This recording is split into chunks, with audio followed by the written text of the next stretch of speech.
Tercatat dalam masalah boikot, para ulama-ulama dunia telah berkali-kali menyerukan gerakan untuk memboikot produk-produk Yahudi. Hal ini sebagai bentuk wala wal bara, bentuk solidaritas kepada saudara-saudara kita yang tertindas di Palestina.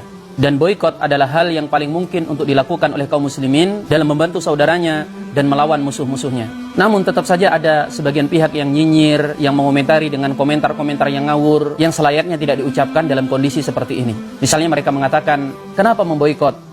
Mengapa pula mengharamkan sesuatu yang dihalalkan oleh Allah?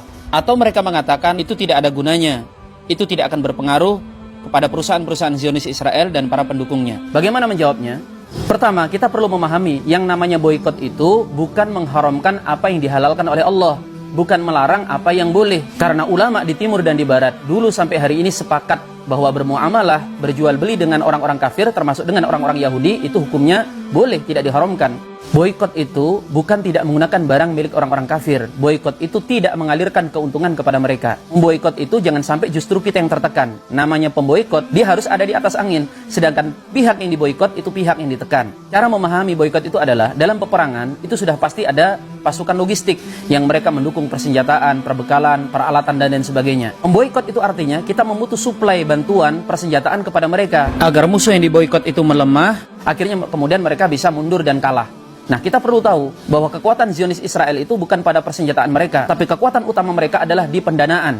Mereka mendapatkan suplai dana yang sangat besar dari kroni-kroninya. Yang kedua, memboikot itu bukan berarti mutlak tidak menggunakan produk orang-orang kafir. Ini gagal paham namanya. Yang nyinyir seperti ini harus mulai belajar mikir dan mulai mengurangi komentar-komentar yang tidak jelas, karena dia jelas gagal paham. Karena hakikat boikot itu bukan berhenti dan tidak menggunakan produk orang-orang kafir, tetapi tidak mengalirkan keuntungan kepada mereka. Jika ada barang produk mereka yang manfaatnya masih jauh lebih besar daripada mudaratnya, ya jangan diboikot. Bahkan makna boikot itu adalah kalau perlu gunakan produk-produk mereka, pakai senjata mereka dan arahkan moncongnya ke mereka. Tapi masa iya sekelas minuman kaleng, alat pembersih, dan peralatan remeh-temeh lainnya, kita tidak punya barang pengganti, atau kita tidak bisa memproduksi sendiri.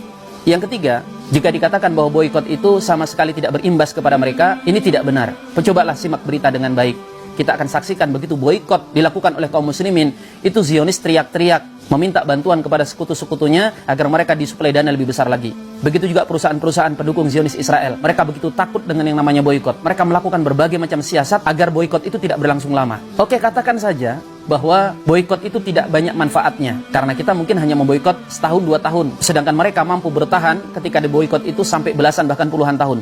Tetapi paling tidak adalah membuat agar para produsen-produsen yang mendukung Zionis Israel itu berpikir ulang, atau minimal malu-malu kalau mau mendukung Zionis Israel. Dan yang paling akhir, dengan kita memboikot, paling tidak kita menunjukkan loyalitas kita, keberpihakan kita, dan sebagai saksi bahwa kita turut membela saudara-saudara kita yang ada di Palestina.